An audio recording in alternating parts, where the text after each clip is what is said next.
ਗੋਪਾਲ ਤੇਰਾ ਆਰਤਾ, ਜੋ ਜਨ ਤੁਮਰੀ ਭਗਤ ਕਰੰਤੇ, ਤਿਨਕੇ ਕਾ ਸਵਾਰਤਾ। ਰਹਾਉ। ਦਾਲ ਸੀਧਾ ਮਾਂਗੋ ਘੀਓ, ਹਮਰਾ ਖੁਸ਼ੀ ਕਰੈ ਨਿਤ ਜੀਓ। ਪਣੀਆਂ ਛਾਦਨ ਨੀਕਾ, ਅਨਾਜ ਮਾਂਗੂ ਸਤ ਸੀਕਾ। ਗਊ ਭੈਂਸ ਮਾਂਗੂ ਲਵੇਰੀ, ਇੱਕ ਤਾਜਨ ਤੁਰੀ ਚੰਗੇਰੀ। ਘਰ ਕੀ ਗੀਹਨ ਚੰਗੀ, ਜਨ ਧੰਨਾ ਲੇਵੈ ਮੰਗੀ। ਵਾਹਿਗੁਰੂ ਜੀ ਕਾ ਖਾਲਸਾ, ਵਾਹਿਗੁਰੂ ਜੀ ਕੀ ਫਤਿਹ। ਇਹ ਸ਼ਬਦ ਸਾਹਿਬ ਸ੍ਰੀ ਗੁਰੂ ਗ੍ਰੰਥ ਸਾਹਿਬ ਜੀ ਮਹਾਰਾਜ ਦੇ ਵਿੱਚ ਭਗਤ ਧੰਨਾ ਜੀ ਦੀ ਬਾਣੀ ਦੇ ਵਿੱਚ ਦਰਜ ਹੈ। ਭਗਤ ਧੰਨਾ ਜੀ ਨੇ ਅਕਾਲ ਪੁਰਖ ਨੂੰ ਸੰਬੋਧਨ ਕਰਕੇ ਕਿਹਾ ਹੈ ਕਿ ਲੋਕ ਤਾਂ ਤੇਰੇ ਆਰਤੀਆਂ ਗਾਉਂਦੇ ਹਨ, ਤਾਂ ਮੈਂ ਜਾਟਿਆਂ ਦੇਸੀ ਬੰਦਾ ਹਾਂ, ਤਾਂ ਮੈਂ ਤੇਰਾ ਆਰਤਾ ਕਰਦਾ ਹਾਂ। ਸੋ ਭਗਤ ਧੰਨਾ ਜੀ ਗੁਰੂ ਨਾਨਕ ਪਾਤਸ਼ਾਹ ਜੀ ਤੋਂ ਤਕਰੀਬਨ 55-56 ਸਾਲ ਪਹਿਲੋਂ ਹੋਏ ਨੇ। ਰਾਜਸਥਾਨ ਦੇ ਵਿੱਚ ਭਗਤੀ ਲਹਿਰ ਉਸ ਟਾਈਮ ਜ਼ੋਰ ਫੜ ਰਹੀ ਸੀ। ਹਿੰਦੂਤਵ ਤੋਂ ਦੁਨੀਆ ਖਲਾਸੀ ਪਾ ਰਹੀ ਸੀ।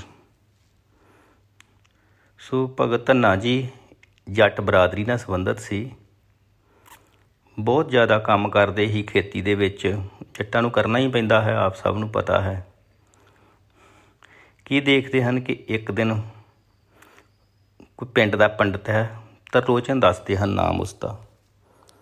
ਪੰਡਿਤ ਤਰਲੋਚਨ ਜੀ ਨਹਾ ਧੋ ਕੇ ਬਹੁਤ ਵਧੀਆ ਲਿਸ਼ਕ ਪੁਸ਼ਕ ਕੇ ਤਾਂ ਬਾਹਰ ਨੂੰ ਆ ਰਹੇ ਹਨ। ਭਗਤ ਧੰਨਾ ਜੀ ਖੇਤਾਂ ਦੇ ਵਿੱਚੋਂ ਲਿਬੜੇ ਤਿਬੜੇ ਆਏ ਹਨ, ਕੰਮ ਕਰਦੇ ਪਸੀਨਿਓ ਪਸੀਨੀ ਹੋਏ। ਕਹਿੰਦੇ ਹਨ, ਪੰਡਤ ਜੀ ਤੁਸੀਂ ਕੀ ਕੰਮ ਕਰਦੇ ਹੋ? ਤੁਸੀਂ ਤਾਂ ਫਰੀ ਰਹਿੰਦੇ ਹੋ ਬਿਲਕੁਲ ਹੀ, ਅਤੇ ਸਾਨੂੰ ਇੰਨਾ ਜ਼ਿਆਦਾ ਖਪਣਾ ਪੈਂਦਾ ਹੈ ਕੰਮ ਦੇ ਵਿੱਚ, ਅਤੇ ਤੁਹਾਨੂੰ ਰੋਟੀ ਕਿਵੇਂ ਮਿਲਦੀ ਆ? ਤੋ ਪੰਡਤ ਤਰਲੋਚਨ ਜੀ ਕਹਿਣ ਲੱਗੇ ਵੀ ਅਸੀਂ ਗੋਪਾਲ ਦੀ ਪੂਜਾ ਕਰਦੇ ਹਾਂ, ਅਸੀਂ ਠਾਕੁਰ ਦੀ ਪੂਜਾ ਕਰਦੇ ਹਾਂ। ਠਾਕੁਰ ਸਾਡੇ ਕੰਮ ਕਰਦਾ ਹੈ, ਸਾਨੂੰ ਉਹੀ ਰੋਟੀ ਦਿੰਦਾ ਹੈ। ਅਸੀਂ ਉਸ ਦਾ ਪਾਠ ਕਰਦੇ ਹਾਂ, ਉਸ ਦਾ ਜਾਪ ਕਰਦੇ ਹਾਂ, ਉਸ ਦੀ ਪੂਜਾ ਕਰਦੇ ਹਾਂ, ਅਤੇ ਤਾਂ ਕਰਕੇ ਸਾਨੂੰ ਕੋਈ ਹੋਰ ਕੰਮ ਨਹੀਂ ਕਰਨਾ ਪੈਂਦਾ, ਅਸੀਂ ਵਿਹਲੇ ਰਹਿੰਦੇ ਹਾਂ। ਭਗਤ ਧੰਨਾ ਜੀ ਕਹਿੰਦਾ ਵੀ ਇੱਦਾਂ ਕਰੋ ਹਾਂ, ਇੱਕ ਮੈਨੂੰ ਵੀ ਠਾਕੁਰ ਦੇ ਦਿਓ ਹਾਂ, ਅਤੇ ਮੈਂ ਵੀ ਉਹਦੀ ਪੂਜਾ ਕਰਿਆ ਕਰਾਂ, ਤਾਂ ਮੇਰੇ ਇੰਨੇ ਕੰਮ ਆ, ਮੇਰੇ ਵੀ ਉਹ ਕੰਮ ਕਰਿਆ ਕਰੇਗਾ। ਕਹਿਣ ਲੱਗਾ ਪੰਡਿਤ ਤਰਲੋਚਨ ਕਹਿਣ ਲੱਗੇ, ਐਵੇਂ ਨਹੀਂ ਮਿਲਦਾ ਠਾਕੁਰ, ਉਹਦੇ ਵਾਸਤੇ ਕੋਈ ਦਕਸ਼ਨਾ ਦੇਣੀ ਪੈਂਦੀ ਹੈ। ਕਹਿਣ ਲੱਗੇ ਭਗਤ ਧੰਨਾ ਜੀ ਕਹਿਣ ਲੱਗੇ, ਮੇਰੇ ਕੋਲ ਫਿਰ ਇੱਕ ਗਊ ਹੈ, ਲਵੇਰੀ ਗਊ ਹੈ, ਜੇ ਤੁਸੀਂ ਉਹ ਲੈ ਕੇ ਤਾਂ ਮੈਨੂੰ ਠਾਕੁਰ ਦੇ ਦਿਓ, ਤਾਂ ਮੇਰਾ ਵੀ ਸਾਰਾ ਕੁਝ ਸਿੱਧ ਹੋ ਜੇ। ਪੰਡਤ ਜੀ ਨੇ ਸੋਚਿਆ ਵੀ ਭੋਲਾ ਜੱਟ ਕਾਬੂ ਆਇਆ, ਅਤੇ ਇਹਨੂੰ ਲੋਟੀ ਲਈਏ ਹੁਣ। ਉਹ ਕਹਿੰਦਾ ਠੀਕ ਆ, ਪਰ ਇਹਦੀ ਰਹਿਤ ਮਰਿਆਦਾ ਬੜੀ ਔਖੀ ਹੈ, ਇਹਨੂੰ ਸਾਂਭਣਾ ਬੜਾ ਔਖਾ। ਕਹਿੰਦਾ ਜੀ ਜਿੱਦਾਂ ਆਖੋਗੇ ਮੈਂ ਉੱਦਾਂ ਹੀ ਕਰੂੰਗਾ। ਕਹਿਣ ਲੱਗਾ ਵੀ ਤੜਕੇ ਉੱਠ ਕੇ ਪਹਿਲੋਂ ਇਸ਼ਨਾਨ ਆਪ ਕਰਨਾ ਆ, ਫਿਰ ਠਾਕੁਰ ਦਾ ਇਸ਼ਨਾਨ ਕਰਾਉਣਾ ਆ, ਫਿਰ ਲੰਗਰ ਪਾਣੀ ਤਿਆਰ ਕਰਕੇ ਜੋ ਵੀ ਘਰ ਦੇ ਵਿੱਚ ਪ੍ਰਸ਼ਾਦਾ ਤਿਆਰ, ਵੈਸ਼ਨੂੰ ਬਿਰਤੀ ਵਾਲਾ ਪ੍ਰਸ਼ਾਦਾ ਤਿਆਰ ਕਰਕੇ ਫਿਰ ਇਹਨੂੰ ਭੋਗ ਲਵਾਉਣਾ ਆ। ਭੋਗ ਲਵਾ ਕੇ ਤਾਂ ਉਸ ਤੋਂ ਬਾਅਦ ਆਪ ਪ੍ਰਸ਼ਾਦਾ ਛਕਣਾ ਆ। ਇੰਨਾ ਕੰਮ ਜੇ ਕਰ ਸਕਦਾ ਤਾਂ ਫਿਰ ਮੈਂ ਤੈਨੂੰ ਦੇ ਦਿੰਦਾ। ਠਾਕੁਰ ਕਹਿੰਦਾ ਜੀ ਮੈਂ ਕਰੂੰਗਾ, ਹਰ ਹਾਲਤ ਦੇ ਵਿੱਚ ਕਰੂੰਗਾ, ਮੈਨੂੰ ਠਾਕੁਰ ਦੇ ਦਿੱਤਾ ਜਾਵੇ। ਦੱਸਦੇ ਹਨ ਸਾਲ ਗ੍ਰਾਮ ਕੋਈ ਪੱਥਰ ਦਾ ਵੱਟਾ, ਉਹ ਭਗਤ ਤਰਲੋਚਨ ਜੀ ਨੇ ਭਗਤ ਧੰਨਾ ਜੀ ਨੂੰ ਦੇ ਦਿੱਤਾ, ਕੱਪੜੇ ਦੇ ਵਿੱਚ ਲਪੇਟ ਕੇ। ਕਹਿੰਦਾ ਆ ਲੈ ਫੜ ਠਾਕੁਰ ਲੈ ਜਾ, ਅਤੇ ਇਹਦੀ ਸੇਵਾ ਸੰਭਾਲ ਹੁਣ ਆਪਣੇ ਹਿਸਾਬ ਨਾਲ, ਧਿਆਨ ਨਾਲ ਕਰੀ। ਚਲੋ ਜੀ ਸ਼ਾਮ ਦਾ ਵਕਤ ਸੀ, ਲੈ ਗਿਆ ਭਗਤ ਧੰਨਾ, ਲੈ ਗਿਆ ਘਰ ਠਾਕੁਰ ਨੂੰ, ਪੱਥਰ ਨੂੰ ਲੈ ਗਿਆ ਚੁੱਕ ਕੇ। ਘਰ ਜਾ ਕੇ ਅਗਲੇ ਦਿਨ ਸਵੇਰੇ ਸੁਬਾਹ ਉੱਠ ਕੇ ਇਸ ਵਕਤੇ ਪਹਿਲੋਂ ਆਪ ਇਸ਼ਨਾਨ ਪਾਣੀ ਕੀਤਾ ਹੈ, ਫਿਰ ਠਾਕੁਰ ਜੀ ਨੂੰ ਕੀਤਾ, ਠਾਕੁਰ ਜੀ ਦਾ ਕੀਤਾ ਹੈ ਇਸ਼ਨਾਨ ਪਾਣ। ਪੱਥਰ ਦਾ ਇਸ਼ਨਾਨ ਪ੍ਰਾਨ ਕਰਾ ਕੇ ਉਹਨੂੰ ਚੌਂਕੀ 'ਤੇ ਬਾਲ ਕੇ ਉੱਚੇ ਥਾਂ ਦੇ ਉੱਤੇ ਰੱਖ ਕੇ ਉਹਦੀ ਧੂਫ ਅਗਰਬੱਤੀ ਕਰਕੇ ਫਿਰ ਘਰ ਦੇ ਵਿੱਚ ਪ੍ਰਸ਼ਾਦਾ ਬਣਿਆ ਹੈ ਅਤੇ ਕਹਿਣ ਲੱਗਾ ਵੀ ਠਾਕੁਰ ਜੀ ਬਾਕੀ ਸਾਰੇ ਕੰਮ ਤਾਂ ਮੈਂ ਕਰ ਲਏ ਹਨ, ਹੁਣ ਪ੍ਰਸ਼ਾਦਾ ਛਕਣ ਵਾਲਾ ਰਹਿ ਗਿਆ, ਲਓ ਛਕੋ ਤੁਸੀਂ ਵੀ, ਅਤੇ ਫਿਰ ਅਸੀਂ ਸਾਰਾ ਟੱਬਰ ਬਾਕੀ ਜਿਹੜੇ ਫਿਰ ਆਪਾਂ ਛਕਦੇ ਹਾਂ। ਹੁਣ ਪੱਥਰ ਨੇ ਕਿੱਥੋਂ ਛਕਣਾ ਸੀ? ਉਹ ਤਾਂ ਪੰਡਤ ਜਿਹੜੇ ਸੀ ਉਹ ਤਾਂ ਮਾੜਾ ਜਿਹਾ ਉੱਤੇ ਕਿਣਕਾ ਪ੍ਰਸ਼ਾਦੇ ਦਾ ਭੋਗ ਲਾ ਕੇ ਉਹਨੂੰ ਸੁੱਟ ਕੇ ਹੱਥ ਲਾ ਕੇ ਅਤੇ ਉਹ ਤਾਂ ਮੁੜ ਕੇ ਆਪ ਖਾਣ ਲੱਗ ਪੈਂਦੇ ਸੀ। ਇੰਨੀ ਗੱਲ ਇੰਨੀ ਜੁਗਤੀ ਧੰਨੇ ਨੂੰ ਦੱਸੀ ਨਾ, ਧੰਨਾ ਬੈਠ ਗਿਆ, ਕਹਿੰਦਾ ਠਾਕੁਰ ਜੀ ਪ੍ਰਸ਼ਾਦਾ ਛਕੋ ਫਿਰ ਮੈਂ ਛਕਣਾ ਆ। ਹੁਣ ਠਾਕੁਰ ਕੁਛ ਹੋਵੇ, ਪੱਥਰ ਤਾਂ ਹੈਗਾ ਸੀ ਤਾਂ ਹੀ ਛਕਦਾ ਨਾ ਪ੍ਰਸ਼ਾਦਾ। ਅਖੀਰ 'ਤੇ ਉੱਤੇ ਅੜੀ ਕਰ ਲਈ ਜੱਟਾਂ ਵਾਲੀ, ਧੰਨੇ ਨੇ ਵੀ, ਭਗਤ ਧੰਨਾ ਜੀ ਨੇ ਵੀ ਜੱਟਾਂ ਵਾਲੀ ਅੜੀ ਕਰ ਲਈ। ਕਹਿੰਦਾ ਫਿਰ ਤੂੰ ਖਾਏਂਗਾ ਤਾਂ ਮੈਂ ਫੇਰ ਹੀ ਖਾਣਾ ਹੀ, ਇਹ ਚੰਗੀ ਗੱਲ ਆ, ਤੈਨੂੰ ਉੱਧਰ ਪੰਡਤਾਂ ਵੱਲ ਚੰਗੇ ਚੋਖੇ ਮਿਲਦੇ ਆ, ਵਧੀਆ ਖਾਣੇ ਮਿਲਦੇ ਆ, ਤਾਂ ਕਰਕੇ ਤੂੰ ਉੱਥੇ ਖਾ ਲੈਣਾ, ਤਾਂ ਮੇਰੇ ਘਰ ਦਾ ਪ੍ਰਸ਼ਾਦਾ ਦਾਲ ਸੁੱਕਾ ਦੇਸੀ ਪ੍ਰਸ਼ਾਦਾ ਜਿਹੜਾ ਆ ਸੁੱਖਾ ਰੁੱਖਾ ਸੁੱਖਾ ਉਹ ਤੂੰ ਖਾ ਨਹੀਂ ਰਿਹਾ। ਵੇ ਮੈਂ ਕਿੱਡਾ ਸੋਹਣਾ ਮੱਕੀ ਦਾ ਪ੍ਰਸ਼ਾਦਾ ਬਣਾਇਆ ਆ, ਨਾਲ ਸਰੋਂ ਦਾ ਸਾਗ ਆ, ਨਾਲ ਲੱਸੀ ਦਾ ਗਲਾਸ ਰੱਖਿਆ ਆ, ਖਾ ਯਾਰ ਤੂੰ ਵੀ ਖਾ। ਅਤੇ ਫਿਰ ਮੰਮੀ ਖਾਨਾ ਆ ਬਾਅਦ ਦੇ ਵਿੱਚ। ਬੜੇ ਤਰਲੇ ਮਾਰੇ ਪਰ ਠਾਕੁਰ ਕਿੱਥੋਂ ਆਵੇ। ਹੁਣ ਦੱਸਦੇ ਹਨ ਅੜੀਆਂ ਝੜੀਆਂ ਕਰਦਿਆਂ 3 ਦਿਨ ਲੰਘ ਗਏ।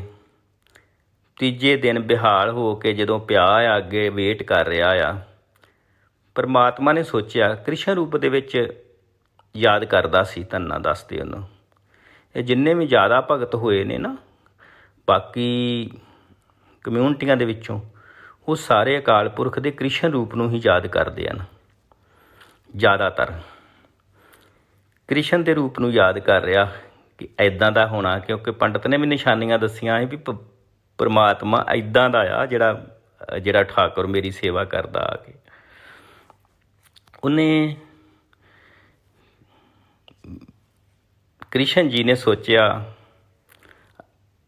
ਭਗਤ ਅਕਾਲ ਪੁਰਖ ਨੇ ਸੋਚਿਆ ਕਿ ਇਹ ਤਾਂ ਮਰ ਜਾਏਗਾ ਮੇਰੇ ਨਾਂ 'ਤੇ। ਪਰਮਾਤਮਾ ਬਹੁਤ ਘੱਟ ਚਾਂਸ ਹੈ, ਕਦੀ ਸੁਣਿਆ ਨਹੀਂ ਗਾ ਵੀ ਪਰਮਾਤਮਾ ਆਪਣੇ ਨਾਂ ਦੇ ਉੱਤੇ ਕਿਸੇ ਨੂੰ ਨਹੀਂ ਮਰਨ ਦਿੰਦਾ। ਜਦੋਂ ਅਸੀਂ ਧਾਰ ਲੈਂਦੇ ਹਾਂ ਨਾ ਵੀ ਮੈਂ ਭੁੱਖਾ ਰਹਿ ਕੇ ਪਰਮਾਤਮਾ ਨੂੰ ਪਾਉਣਾ, ਜਾਂ ਮੈਂ ਕਿਸੇ ਤਰੀਕੇ ਦੇ ਨਾਲ ਵੀ, ਪਰਮਾਤਮਾ ਆਪਣੇ ਨਾਂ ਦੇ ਉੱਤੇ ਨਹੀਂ ਮਰਨ ਦਿੰਦਾ ਕਿਸੇ ਨੂੰ। ਹਾਂ, ਜਦੋਂ ਹੋਰ ਕਾਰਨ ਵਿੱਚ ਰਾਜਸੀ ਕਾਰਨ ਆ ਜਾਂਦੇ ਹਨ, ਕੋਈ ਕਿਸੇ ਦੇ ਖਾਤਰ ਉਹ ਚੀਜ਼ ਲੱਗ ਹੈ ਮਰਨ ਵਾਸਤੇ, ਪਰ ਆਪਣੇ ਨਾਂ ਦੇ ਜੇ ਆਖੀਏ ਵੀ ਮੈਂ ਪਰਮਾਤਮਾ ਨੂੰ ਪਾਉਣਾ, ਫਿਰ ਨਹੀਂ ਉਹ ਮਰਨ ਦਿੰਦਾ, ਫਿਰ ਉਹ ਕੋਈ ਨਾ ਕੋਈ ਰਸਤਾ ਕੱਢ ਲੈਂਦਾ। ਤੀਜੇ ਦਿਨ ਠਾਕੁਰ ਜੀ ਨੇ ਦੱਸਦੇ ਥੋੜ੍ਹਾ ਜਿਹਾ ਹੱਥ ਕੱਢਿਆ ਵਿੱਚੋਂ, ਨਾਲ ਆਵਾਜ਼ ਆਈ ਕਿ ਲਿਆ ਧੰਨਿਆ ਪ੍ਰਸ਼ਾਦਾ ਛਕਾ, ਫਿਰ ਤੂੰ ਵੀ ਛਕ ਲਾ। ਵੇਖਿਆ ਅੱਖਾਂ ਖੋਲ੍ਹ ਕੇ ਇੱਕਦਮ ਹੈ ਆਵਾਜ਼ ਆ ਗਈ ਹੈ। ਵੇਖਿਆ ਠਾਕੁਰ ਜੀ ਨੇ ਪੱਥਰ ਦੇ ਵਿੱਚੋਂ ਬਾਂਹ ਵੀ ਬਾਹਰ ਕੱਢੀ ਹੈ, ਹੱਥ ਵੀ ਬਾਹਰ ਕੱਢਿਆ। ਕਹਿੰਦਾ ਭਗਤ ਧੰਨਾ ਜੱਟ ਸੀ, ਦੇਸੀ ਅਨਪੜ੍ਹ ਸੀ ਵਿਚਾਰਾ।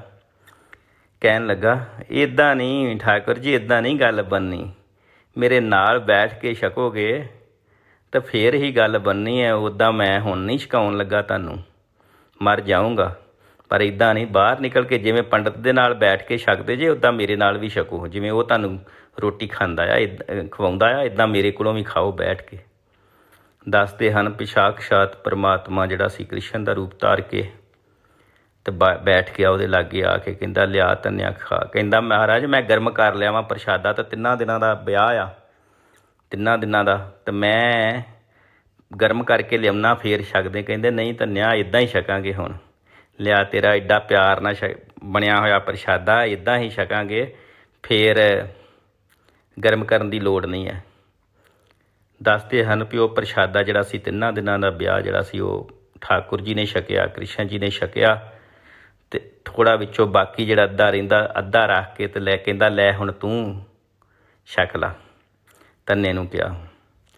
ਧੰਨੇ ਨੇ ਜਦੋਂ ਉਹ ਪ੍ਰਸ਼ਾਦਾ ਛਕਿਆ, ਭੋਗ ਲੱਗਾ ਹੋਇਆ, ਅਤੇ ਉਸ ਦੇ ਵਿੱਚ ਉਹ ਆਨੰਦ ਸੀ ਕਿ ਜਿਹੜਾ 3 ਲੋਕਾਂ ਦੀ ਕਿਸੇ ਵੀ ਖਾਣੇ ਦੇ ਵਿੱਚ ਨਹੀਂ ਹੈ।